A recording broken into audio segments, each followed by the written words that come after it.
Siema, tu Wahacz. Honda HR-V w aktualnym wcieleniu debiutowało w 2021 roku i po 3 latach producent zdecydował się na jej lifting, który od razu powiem nie wprowadził trzęsienia ziemi. Jakieś zmiany jednak zaszły, dlatego dobry jest to moment, aby przyjrzeć się ponownie Hondzie HR-V i temu, co oferuje pod koniec 2025 roku. Aktualna trzecia generacja Hondy HR-V, debiutując kilka lat temu, opierała się już o nową filozofię stylistyczną marki, mocno odmienną od tego, co było wcześniej, zatem jej wygląd wciąż moim zdaniem wypada całkiem świeżo i jakichś ogromnych zmian bym od niego nie oczekiwał. To, na czym skupiła się Honda przy okazji odświeżenia nadwozia, to przedni pas, który zyskał przeprojektowany grill oraz zderzak. Bez porównania jednak egzemplarzy przed i po nie jest to coś, co łatwo można wychwycić. Dodatkowo mamy kolorowe akcenty zarezerwowane dla wersji Style. Nic poważnego, ale dodają całości trochę uroku. Poważniejszą zmianą dla stylowych odmian jest za to obecność dwukolorowego nadwozia, a poza tym HR-V nie oferuje żadnego dodatkowego pakietu wizualnego. Poza wspominanymi drobiazgami, wersje wyposażeniowe nie wpływają także na budowę np. zderzaków. Zawsze w tym samochodzie dostaje się również 18-calowe felgi, zatem obojętnie na jaką wersję ktoś się zdecyduje, HR-V będzie wyglądało z grubsza tak samo i moim zdaniem ładnie, bo z obłymi liniami ma przyjemny, dosyć spokojny styl. No i też przyznam, że kolorystyka egzemplarza testowego z niebieskim dołem, srebrnym dachem i jeszcze tymi kolorowymi drobiazgami dodawała mu sporo punktów jak dla mnie w kwestii wyglądu. Wspomnę jeszcze, że wymiary auta się nie zmieniły, wciąż ma ono 435 cm długości i 179 cm szerokości. Wnętrze HR-V przeszło jeszcze bardziej dyskretne zmiany niż jego nadwozie, ponieważ zmodyfikowano tylko dolną część konsoli centralnej, aby bardziej na wierzchu była półka z indukcyjną ładowarką. Poza tym jest po staremu. Moim zdaniem ta kabina oparta o uporządkowane, poziome linie wciąż wygląda dobrze i jakichś większych zmian nie potrzebowała. Wspominana sekcja ładująca wygląda aktualnie tak. Tutaj mamy indukcyjną matę, ona występuje od drugiej od góry wersji Advanced Style. Mamy także złącze jedno USB-A, drugie USB-C, one już występują zawsze w standardzie. Rozsądna dywersyfikacja. Z tyłu z kolei zawsze poza bazową odmianą mamy dwa USB-C. Poprzednio wszystkie USB na pokładzie były w standardzie A, więc lifting w tym obszarze przeniósł zmianę pozytywną. Trochę dalej na tunelu środkowym mamy fizyczny wybór trybów jazdy czy obsługę hamulca postojowego, a wyżej jest również fizyczny panel klimatyzacji, bardzo dobrze zaprojektowany pod kątem ergonomii i też przyjemnie działający moim zdaniem, chociażby te pokrętła fajnie klikają, też od razu pojawia się sygnalizacja, czy jest chłodniej, czy też cieplej, zatem zdecydowanie HR-V, jeśli chodzi o obsługę takich rzeczy, jest propozycją dla fanów bardziej tradycyjnego i też moim zdaniem wygodniejszego podejścia w motoryzacji. Dowodem jest na to chociażby sposób sterowania jasnością zestawu wskaźników, albo to, jak wyglądają przyciski na drzwiach. Będąc w temacie klimatyzacji, warto wspomnieć jeszcze o ciekawej funkcji bocznych nawiewów, ponieważ tam poza takim standardowym regulowaniem kierunku strumienia powietrza można sobie ustawić przy pomocy pokrętła, aby albo było ono bardziej rozproszone, albo aby dmuchało intensywniej, ale tylko w jedną stronę. Można też zupełnie wyłączyć dany nawiew i to naprawdę działa, to nie jest tylko kosmetyka i fajny, nieoczywisty dodatek. Zastrzeżeń nie mam również do rozmieszczenia przycisków na kierownicy. Tutaj znowu Honda nic nie modyfikowała. Z prawej strony głównie obsługuje się asystentów bezpieczeństwa, jest też włączanie grzania kierownicy. Z lewej strony z kolei steruje się systemem audio, a także komputerem pokładowym. Bardzo szybko się można do tego przyzwyczaić. Zegary w HR-V są częściowo elektroniczne, wyświetlacz jest od lewej strony, mniej więcej do tego miejsca, prawa tarcza jest zwykła i jest to dobrze skomponowane, bez patrzenia pod odpowiednim kątem nie zwraca to na siebie uwagi, ale wciąż szkoda, że Honda coś takiego zrobiła, ponieważ ta prawa tarcza nie jest aż tak piękna, aby koniecznie musiała mieć formę fizyczną, a konsekwencją takiego podejścia jest to, że można modyfikować tylko zawartość tej lewej. Jest sporo rzeczy, które można sobie tam ustawić, no ale przydałoby się, aby móc na przykład ustawić wyświetlanie przepływu energii z prawej strony i jakieś inne rzeczy z lewej strony. Ta lista jest dosyć długa, jak widzicie, ale jest też możliwość dostrojenia tego, co się na niej będzie zawierało. I niektóre rzeczy można sobie usunąć, więc będzie to bardziej przejrzyście. Ogólnie wszystkie te najważniejsze rzeczy związane z działaniem samochodu są obecne. System inforozrywki nie zmienił się w testowanym modelu wraz z liftingiem i wciąż mamy tutaj 9-calowy ekran, który mógłby być trochę większy, ponieważ interfejs jest tak zaprojektowany, że na dole i na górze cały czas mamy belki, one wyświetlają się non-stop i na przykład odpalając nawigację nie ma one dla siebie pełni przestrzeni, no ale wciąż nie jest źle, a też te belki pełnią określoną rolę, ponieważ na górze mamy informacje chociażby z systemu audio, co biorąc pod uwagę, że nie ma jakiegoś bardziej podzielonego tutaj na środku ekranu domowego, są tylko skróty, jest przydatny, bo cały czas wiadomo jaką mamy muzykę, a na dole z kolei można sobie modyfikować to, co będzie się tu wyświetlało, więc można dostroić skróty do tego, co nas interesuje. Też przełączanie się po najważniejszych modułach jest szybkie i interfejs jest moim zdaniem dobrze zaprojektowany. To znaczy on nie jest jakiś bardzo bajerancki, może nie wygląda bardzo nowocześnie pod kątem graficznym, ale jeśli chodzi o takie obsługiwanie samochodu i różnych rzeczy z nim związanych, nie mam zastrzeżeń. Tak samo przydatny jest przycisk domowy, przycisk wstecz, więc można dzięki temu łatwiej to wszystko obsługiwać. Mam jedno tylko poważne zastrzeżenie do tego systemu, że nie ma bezprzewodowego Android Auto, trzeba podłączyć się przez USB, aby je obsługiwać. Apple CarPlay, z tego co widzę, już bezprzewodowe jest. Na ekranie wyświetlać może się obraz tym razem także z kamer 360 stopni. Pojawiają się one na pokładzie od wersji Advanced Style i oferują naprawdę dobrą jakość. Pod kątem ostrości czy rozdzielczości obrazu nie odbiegają od aut z segmentu premium. Szkoda tylko, że niejako nie mogą rozwinąć skrzydeł przez dosyć małą powierzchnię wyświetlacza, na którym się pojawiają. Różne prezentowane widoki wypadają także ok pod kątem funkcjonalności. Nie ma tu bajerów pokroju widoku 3D, ale te istotne użytkowo są wszystkie. Używałem dotychczas kilka razy nazw wersji wyposażeniowych, które swoją drogą są dosyć specyficzne, bo poza odróżniającym się bazowym Elegance mamy Advance, Advance Plus, Advance Style i Advance Style Plus. Niby jest w tym logika, ale na pierwszy rzut oka jest to niepotrzebnie zawiłe.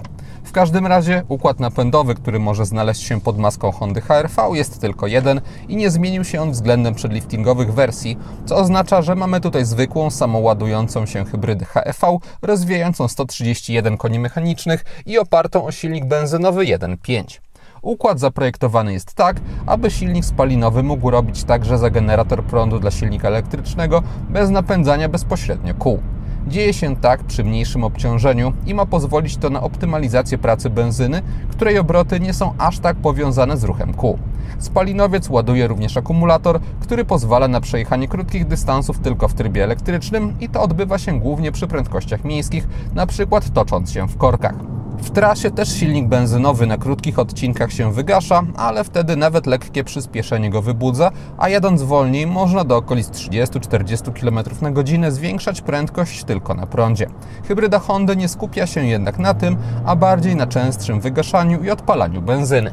Dzięki temu etapy te nie są od siebie jakoś mocno akustycznie oddzielone, bo benzyna nie wskakuje na wysokie obroty na dłuższy czas w celu doładowywania, co oceniam na plus, i przełączanie się pomiędzy trybem elektrycznym i hybrydowym jest w wielu sytuacjach niezauważalne i tylko w trakcie ostrzejszego przyspieszania słyszy się wyraźniej, kiedy benzyna wkręca się na obroty. Wtedy też daje o sobie znać fakt, że za jej obsługę odpowiada bezstopniowa przekładnia, która ma źle zaprojektowany według mnie drążek. To znaczy wszystkie tryby są w nim w jednej linii i tryb większej rekuperacji B jest bezpośrednio pod D. Trzymając wciśnięty przycisk łatwo jest się pomylić i później nieraz musiałem cofać się o 1 stopień do góry. Niby po rozpoczęciu ruchu ręką i puszczeniu przycisku drążek zatrzymuje się na D, ale dla mnie nie jest to wygodne i naturalne i zdecydowanie wolałbym, gdyby B było na jakimś oddzielnym przycisku. Wracając już do działania samej skrzyni, to wyposażona została ona w lekką symulację fizycznych biegów, ale wciąż intensywniejsze wciskanie gazu kończy się wskoczeniem silnika na jednostajne wysokie obroty i mało przyjemnym dźwiękiem i ogólnie w różnych sytuacjach można jej bezstopniowość wychwycić. Nie zachęca to do jakiejś ostrej jazdy testowanym modelem, ale realnie nie jest to wielki problem, ponieważ takie ekstremalne sytuacje nie dzieją się często, a przy normalnym stylu podróżowania dźwięki są dyskretniejsze i akceptowalne w takim aucie, nie mającym żadnych sportowych aspiracji. A konsekwencją takiego działania jest bardzo dobra płynność, bo HR-V nie szarpał bez względu na sposób wciskania gazu. Pod kątem dynamiki auto tak przyspiesza od 0 do setki.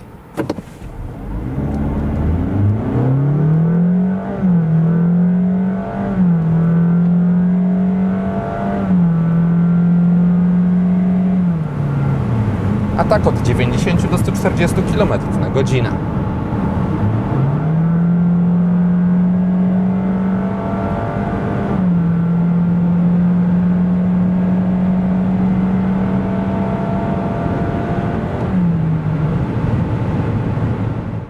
Osiągi testowanej Hondy są moim zdaniem ok do takiego zwykłego crossovera. Entuzjaści poprzedniej generacji z możliwą do zamówienia wersją Sport na pewno będą kręcić nosem na brak czegoś takiego obecnie i sam przyznam żałuję, bo HR-V Sport to było jedno z najlepszych aut tego typu, z jakimi miałem styczność, ale chcąc aktualnym wcieleniem dotrzeć po prostu z punktu A do punktu B, układ hybrydowy jest w porządku. Co nie zmienia faktu, że nie mamy tutaj do czynienia z jakimś przesadnie dynamicznym samochodem. Ocena ta zależy też od prędkości, bo jadąc w mieście bardziej dają o sobie znać szybkie i powtarzalne reakcje silnika elektrycznego i wtedy auto sprawia wrażenie, jakby miało więcej niż katalogowe 131 koni.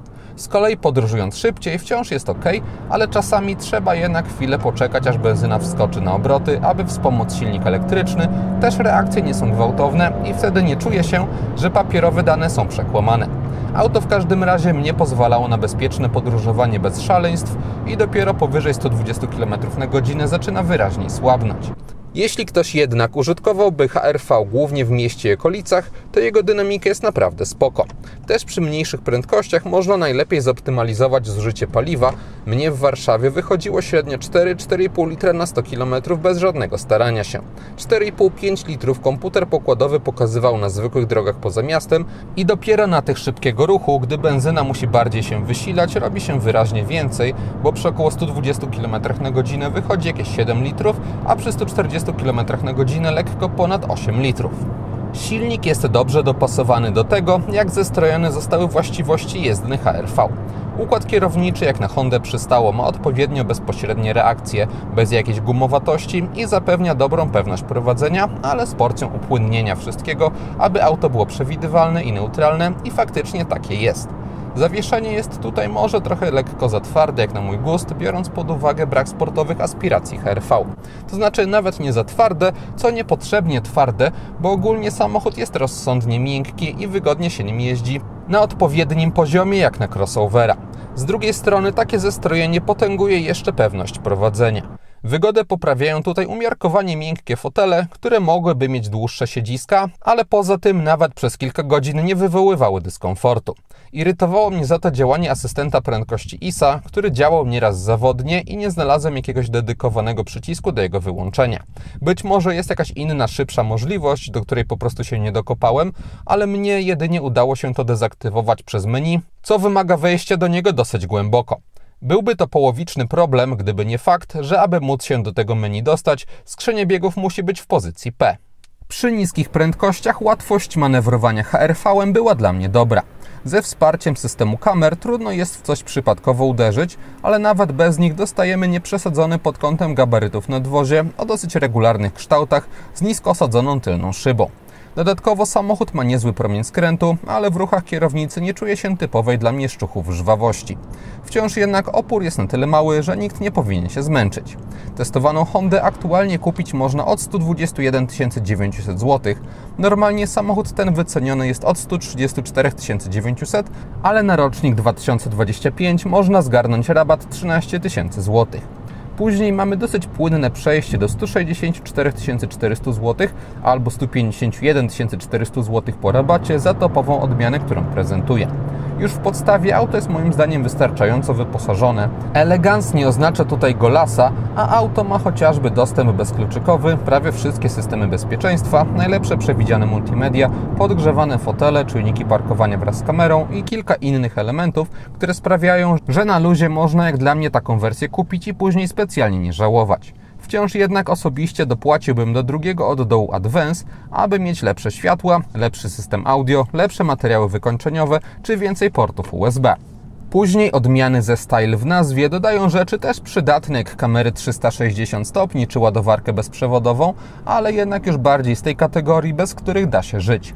Style oznacza także, poza dekoracjami zewnętrznymi, również wstawki w kabinie i na przykład niebieskie paski na drzwiach prezentują się bardzo przyjemnie i dodają całości uroku. Szkoda tylko, że w ich sąsiedztwie na podszybiu mamy twardy plastik. Nie ma on jakiejś złej faktury, ale jednak za takie pieniądze można oczekiwać wyższej jakości miękkiego materiału, który jest obecny chociażby na drzwiach, co do których wykonania już zastrzeżeń nie ma. Testowany Style Plus względem zwykłego Style wprowadza wyłącznie szklany dach. Chcąc mieć za to HR-V w bazowej odmianie, można wziąć go również za 1593 zł netto miesięcznie w leasingu operacyjnym i taka rata możliwa jest u partnera Wahacz TV firmy Carlys Polska. Można ją uzyskać przy 20% wpłacie własnej, 4-letnim okresie leasingu i wykupie końcowym 30%, a dodatkowo wpisując w uwagach do zamówienia na stronie Wahacz Free, widzowie mogą mieć darmowy transport wybranego auta. Link umieściłem w opisie filmu. Dekoracyjne oświetlenie we wnętrzu HR-V pozostało po staremu, co oznacza, że mamy lampki na podsufitce oświetlające od góry tunel środkowy, a także jeszcze dodatkowe lampki w schowkach na nim. Instrumenty pokładowe podświetlone zostały na kolor biały i nie ma tutaj wyjątku. Wszystkie przyciski i przełączniki doczekały się swojego źródła światła, więc pod kątem czytelności i praktyczności nie można się przyczepić, ale jeśli chodzi o jakiś bardziej wyrazisty nastrój w tej kabinie po zmroku, no to nie ma co go szukać. Lifting nie zmienił także oświetlenia zewnętrznego HR-V z przodu, co oznacza, że w dalszym ciągu mamy tu dosyć prosty, ale ładny moim zdaniem kształt świateł z paskami do jazdy dziennej, będącymi też czasami dynamicznymi kierunkowskazami. Wszędzie na froncie są LEDy, tak samo jak w kierunkowskazach w lusterkach. Z tyłu z kolei Honda odświeżyła światła, pomysł z listwą na środku pozostał, ale sekcje boczne stały się bardziej oparte o poziome linie, samochód doczekał się także w tej części nadwozie LEDowych kierunkowskazów i zmiany te oceniam na plus, a całość wygląda po ciemku moim zdaniem bez zarzutu. Zawsze poza bazowym Elegance w HR-V dostaje się adaptacyjne światła drogowe. Tak przynajmniej są one nazwane w cenniku, ale warto brać to trochę z przymrużeniem oka, ponieważ nie mamy tutaj do czynienia z czymś w stylu pełnokrwistych, powiedzmy matrycowych LEDów i w Hondzie boczne sekcje doświetlane są delikatnie, wyłączając i włączając tryb automatyczny dostrzega się tylko lekkie przyciemnienie po bokach. Wciąż jednak jakieś wsparcie podczas jazdy po zmroku to jest, tym bardziej, że komputer sprawnie wykrywał inne pojazdy i adaptacyjność pojawia się wcześniej w cenniku. Pomijając ten aspekt, światła LED w HR-V dają odpowiednio mocną wiązkę światła, też precyzja, gdy są odpalone, tylko te mijania wypada ok, więc nie mam im nic do zarzucenia. Na tylnej kanapie po ustawieniu przedniego fotela pod siebie, na nogi mam taki ogromny zapas wolnej przestrzeni, robiący jeszcze większe wrażenie, biorąc pod uwagę gabaryty całego samochodu. Głowa przy obecności panoramicznego dachu ląduje mi mniej więcej tutaj na jego krańcu i stykam się włosami z podsufitką, ale bez jakiegoś ostrego wbijania się nią. Tunel środkowy jest w niewielkim stopniu wystający. Przednią część szklanego dachu można zasłonić w tradycyjny sposób przy użyciu rolety. Za to z tyłu mamy dwie niezależne takie płyty, no płyty w cudzysłowie, ponieważ one też są materiałowe. Tak wygląda już demontowana wcześniej płyta z lewej strony i można je niezależnie demontować, a później montować. Są takie klipsy tutaj. Jest to moim zdaniem rozwiązanie, w którym nie widzę jakichkolwiek zalet względem takiej zwykłej rolety, jak jest z przodu i zdecydowanie wolałbym, żeby tutaj ona również była. Bo co prawda te płyty nie są wysokie, więc można je gdzieś ukryć w bagażniku, ale po co to robić? Rodzi się pytanie, ja nie znajduję na nie odpowiedzi. Za to nieporównywalnie lepszą opinię mam o rozwiązaniu nazywającym się Magic Seats, ponieważ pozwala ono w bardzo łatwy sposób podnieść siedziska w drugim rzędzie, zablokować je i uzyskać bardzo dużą dodatkową przestrzeń i co też istotne, wysoką. Działa to oczywiście z obu stron i muszę przyznać, że jest genialnym rozwiązaniem. Jest to duży wyróżnik Hondy HR-V. Bagażnik HR-V ma 335 litrów pojemności, dostajemy tutaj niski próg załadunkowy, duży otwór, chociaż nie jakiś powalający na szerokość, a także regularne kształty oraz opony, która przyznam była dla mnie zaskoczeniem, ponieważ nikt mi nie powiedział przy odbiorze, że ona będzie w bagażniku i też nie wiem czemu się ona tutaj znalazła, w każdym razie uznałem, że już nie będę jej wyjmował. Jest to 225×50, 18 cali. Skorzystam z okazji, aby zademonstrować, że taka 18 bez problemów się w kufrze tutaj zmieści. No i dzięki tej demonstracji się nie ubrudzę, ale nieważne, jeśli chodzi o praktyczne dodatki, to z lewej strony mamy haczyk na jakąś torbę, z prawej jest niewielka kieszeń w nadkolu, a pod podłogą jeszcze na samym tutaj końcu płytki schowek. Po złożeniu drugiego rzędu siedzeń zdolności ładunkowe samochodu do linii okien to 987 litrów, dostaje się wtedy też idealnie płaską podłogę. Ta płaskość jest konsekwencją obecności Magic Seats, ponieważ gdy zaczyna się pochylać oparcie, to też od razu obniża się siedzisko i efekt jest taki, jak widzicie. Podsumowując, Honda HR-V po liftingu nie zmieniła się specjalnie, ale tam, gdzie już się zmieniła, to moim zdaniem na plus i wciąż jest solidnym, mniejszym crossoverem. Jej wyjściowa cena jak na auto tych gabarytów jest za to większa niż przeciętnie, ale dostaje się od razu udany napęd elektryczny, rozsądne wyposażenie bez jakichś dokuczających braków, prosty sposób obsługi bez przekombinowania i oparte o tradycyjne rozwiązania, co dla wielu osób może być istotne, a także wyróżniającą się praktyczność kabiny, bo trudno jest mi znaleźć drugie auto o tych wymiarach, które miałoby takie możliwości jak HR-V z podniesionymi tylnymi siedziskami dzięki Magic Seats. Zatem jeśli ktoś nie ma jakiejś mocnej presji na jak najniższą cenę zakupu samochodu, to w gronie crossoverów tych gabarytów warto sprawdzić propozycję Hondy. I to wszystko, co przygotowałem o poliftingowym HR-V. Dziękuję za uwagę i mam nadzieję, że jego test się podobał. Jeśli tak było, zachęcam do dania temu filmowi łapki w górę, będzie mi z tego powodu bardzo miło. A jeśli ktoś nie ma, to zapraszam również do subskrypcji kanału, ponieważ kolejne materiały na Wahacz TV pojawią się już wkrótce. Na razie!